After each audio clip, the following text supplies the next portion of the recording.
everyone. This is Jenny Ponzuric, and I am here with Brittany.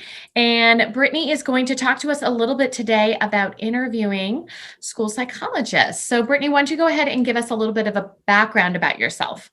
Sure. So my name is Brittany Koback. I am currently serving as the lead school psychologist for my district in Fort Mill, South Carolina, or a little suburb of Charlotte, North Carolina. I'm also a school psychologist at the elementary level. I've been working in the South since 2011, and prior to that, I did my undergrad and graduate work at the University of Albany up in Albany, New York. Awesome. All right, so we're talking about interviewing school psychologists. And I know for a lot of school districts, that first step is the paper screening process. And Yes. So I don't know about you, but I've had some years where we have like 5 applicants, and I've had instances where we have like 100 applicants. And so that paper screening process can be like really different sometimes, obviously, depending on how many applicants you're getting. When you've been a part of that process, what are some things that like people are looking for when literally all we're looking at is pieces of paper? Like, how does someone actually like stand out from all these other applicants? I would say, of course, what we're looking for first is number of years of experience. If you're coming right out of grad school, obviously you won't have as many years, but it doesn't mean that you can't stand out on your resume or your application. I'm also looking at your breadth of experience. So have you worked with children in other roles beyond school psychology, whether you worked as a substitute teacher for a few years, or you served as a teaching assistant, did work in the private setting through behavior intervention or early intervention, or if you just worked as a camp counselor or coached children in sports. I just like to see a variety of ways that you've worked with children, just to have a better idea of what your experience and perceptions might be you bringing into the role. I'm also looking at history of your professional development opportunities, any certifications that you might have received through internship, such as maybe having your BCBA, going through prepare training, being CPI trained, just any of those certifications or training experiences that you'll be bringing with you. And then I touched on this a little bit, but I like to get a better idea of just who you are and what your interests are. So especially if you're coming from grad school, if you have experience outside of the school psychology profession, such as organizations or clubs that you participated in during your undergrad or grad work, if you have a history of playing or coaching sports, volunteer work that you do, just give me an idea of who you are, because again, all of those experiences are going to come with you into your vision and your work as a school psychologist.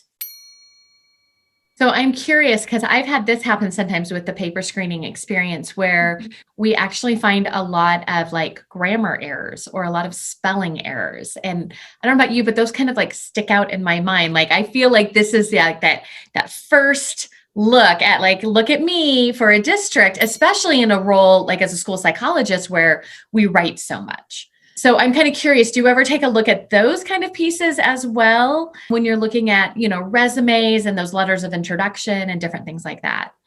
Yes, we do. And you'd be surprised at some of the errors that people make in such a high stakes piece of writing. It does make an impression. If you're making silly errors in capitalization, punctuation, grammar, it does stick out a bit.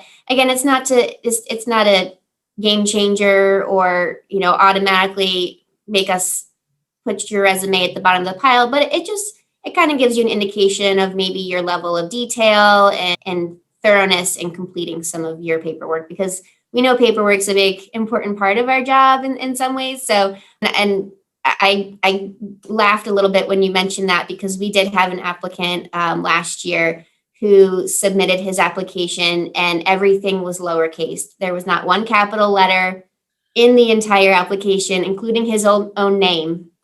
And so we fondly referred to him as lowercase Dan. And that is who he came to be for us, was lowercase Dan. So it does.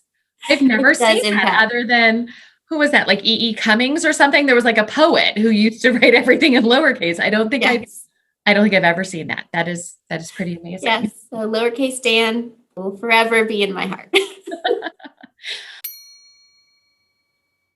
I just always feel like this is that time to like get other people in your world to double check your work, right? Because we can reread, just like our own psych reports, right? We can reread it 100 times and we don't see our own errors. Mhm. But to have those other people in our lives just to double check some of those things, as well as, I mean, there's so many things nowadays like Grammarly and different things like that that we can easily, access to just double check some of these things for us. Yeah, I would definitely recommend having someone review your resume and just get feedback, even if it's not just editing for mistakes, just getting feedback on how this resume is portraying you as a professional. I remember working with an administrative assistant. She was always big on parallel construction, which is like if we have a bunch of bullet points that they're all verbs and they're all in the same tense. And, once you start working with some of those people, all of a sudden, like that's the first thing I'm like looking for too. And all these different things. So I always have someone else review some of those like really important things. Yeah. And I like to have someone who's not in our field. Well, because then I like to see like someone else who's like not used to some of our terminology. Like, does this even make sense to somebody else outside our field? That's a great point. All right. So now let's move on to actually interviewing somebody. And I know nowadays it's different because obviously our interviews are over Zoom. And so it's kind of hard to get that personal feel from a lot of different people. It's a little bit more awkward because of all the technology and different things like that. But I'm kind of curious, what are some of the typical questions that you and your team are asking for a school psychologist position? The standard set of questions that we use for our school psychology candidates. One question is, what is your view of the role of a school psychologist? And here I'm really trying to get a feel for what you're interested in, what you take on as important, because obviously as school psychologists, we wear lots of hats. And so there's different areas that we might specialize in or gravitate towards. So I want to know what that is for you. So that's a big question for me, what your role is. We also ask questions regarding evaluation processes. So if you're looking at a variety of classifications, what assessments you might administer, what data you're looking for, and then how you're analyzing all those findings to determine whether or not a student is eligible. We ask questions about how you may handle disagreement or conflict amongst team members. Oftentimes we are involved in some of those more challenging situations and conversations. And so just looking at how you would navigate that, both on a professional and personal level, because that will be an important part of your work within the school setting. The school psychologists in my district work closely with students that have 504 plans. So in our district, we are asking questions about your understanding of Section 504, your involvement in evaluations and development of plans, just to get an idea of how much training you may or may not need once you join our district.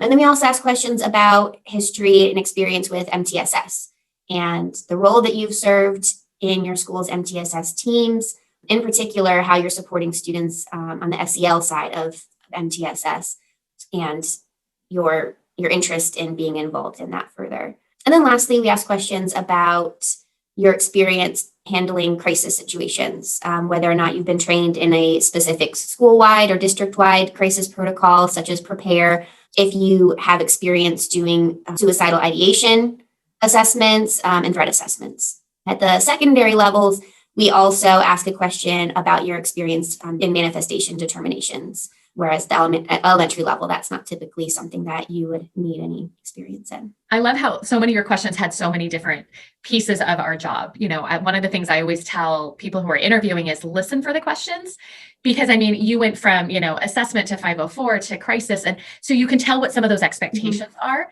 versus when you go to a district and every single question is about assessment. And then you can realize, that's pretty much all they're going to ask me to do here in this district, because that's what every single question is about.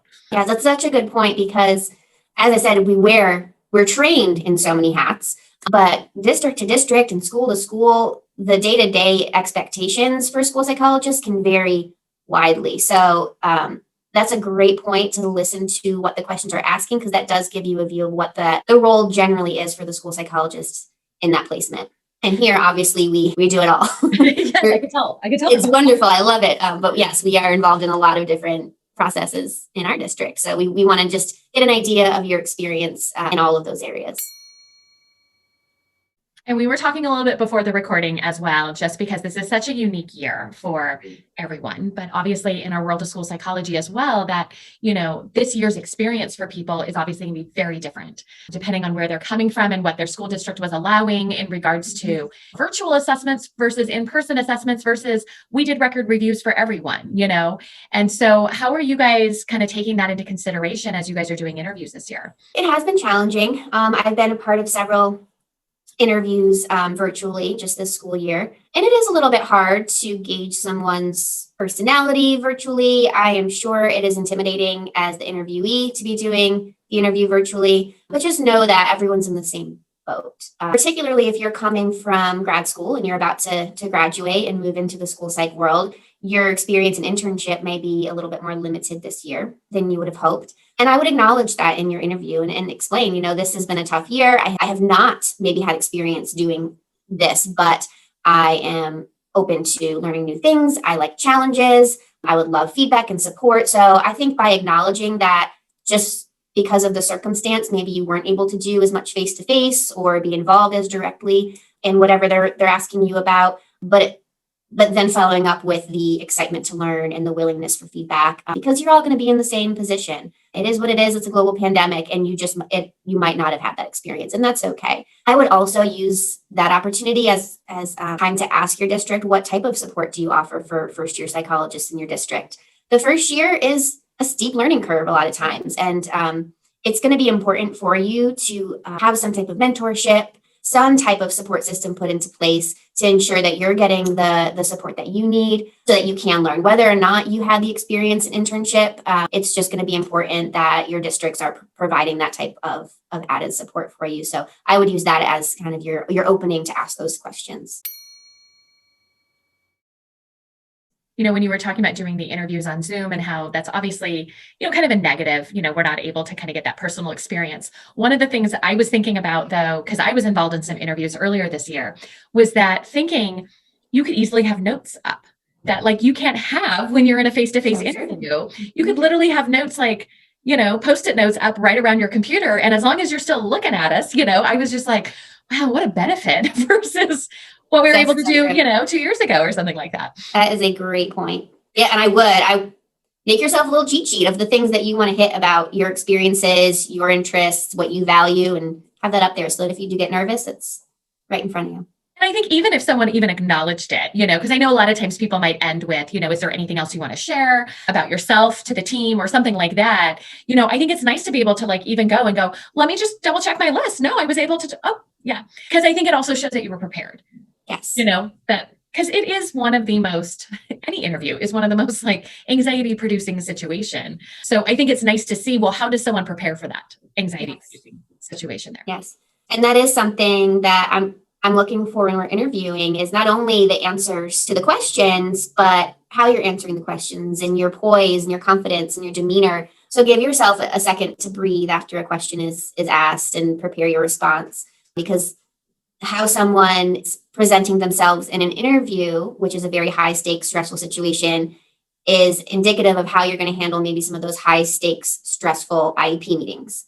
So that is providing information to me about, how you might handle some of those tough conversations and conflicts, and just another piece to the puzzle for me. Oh yeah, I would definitely agree with that. I always think about that piece because two most stressful conversations going on there, right? The interview and some high stakes IEP meetings that some of us get to sit with. So I'm kind of curious because, and again, I don't know exactly how you guys word questions, but sometimes either I've been on the side or both sides of the table of like, sometimes there's scenario questions or longer questions. And so, if someone needed something repeated or clarified, assuming that's something that we would be looking for, right? In the same way of, if we're sitting in an IEP meeting with a parent and they're going on and we just want to clarify, before responding or different things like that like those are okay things to do in an interview as well. Absolutely. Absolutely. That's another thing. Normally when we have our in-person interviews, we'll give our interviewee a list of the questions to reference while we're asking them. And that's virtually, we're not emailing them over the questions. So that's just another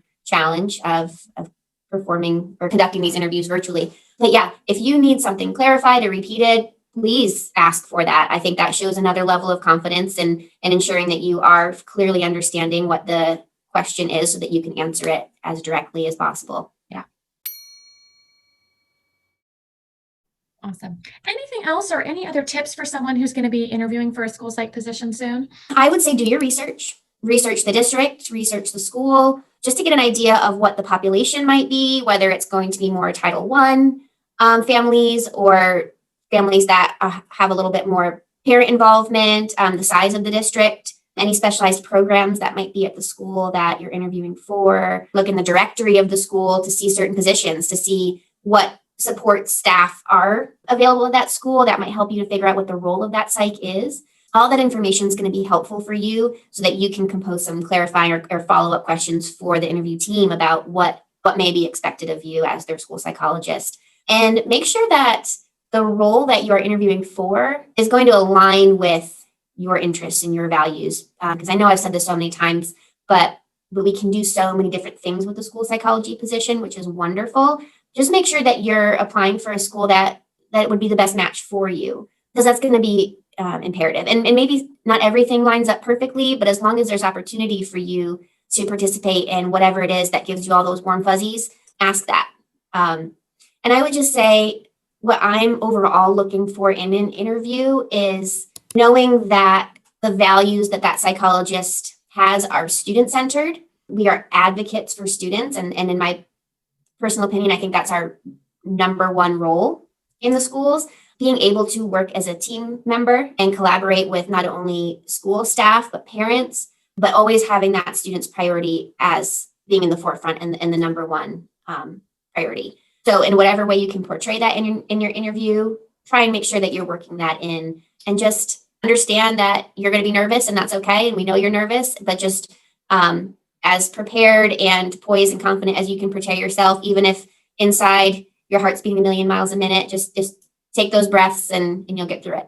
I remember doing an interview earlier this school year, and it was one of the first ones on Zoom. And like the person, like we couldn't hear the person, they had to log out and log back in and all those different things. And it was so amazing because she came back super poised. And I was like, once again, like, all right, there's someone who like knows how to just kind of deal with like really weird situations, because that's like one of the worst things, right? Like you're showing up to an interview and like no one can hear you. And oh my gosh, I have to log out and log in. Like she didn't even look like she was sweating at all. I was really impressed with that. So just kind of piggybacking on one of the things that you said, I loved how you talked about making sure that that position was aligned with you and your feelings about the role of school psychology, because it is so varied. So I know we talked about earlier about like kind of listening for the questions, because that probably will give you a good insight into the role that they're looking for. And so would it be appropriate then if someone was sitting in a district and the 10 different questions were all about assessment, to maybe ask a question about, I heard a lot of assessment questions. Is that the main role for the school psychologist here in this district? Are there other opportunities? Because again, I know a lot of school psychologists realize assessment for many roles is a huge part, but if they want to make sure that they get to do the counseling or get to be involved in MTSS, and then none of those questions are around, I would hate for someone to get into that district and realize, oh, I'm just a testing machine here. I don't get to do all those other things. Yeah. And I mean, of course, especially when you're coming out of grad school, you're just hoping to get a job sometime. But the more that you can match your interests with what that expectation is of that district, that's going to be best for everybody. So I would definitely suggest asking directly. I love it when interviewees will ask me, as I'm usually the only acting school psychologist on the interview committee, they ask me, what does a day look like for you? And so I can kind of share the different roles that I take in my school. And I think that gives them a clearer picture of what their everyday might look like and what they can be more involved in. And maybe the interview questions are more evaluation heavy and you express interest in MTSS involvement or counseling, and the feedback you get is, we would love that. That's what we're hoping for. So maybe if you're not getting what you think you want out of the questions, asking that directly might be an opening for them to understand your interests, and then you can bring more to that district that they aren't currently accessing. That's awesome. Well, thank you, Brittany, for your time today. And I hope this was useful for everyone who was listening to the replay. So thanks so much, guys.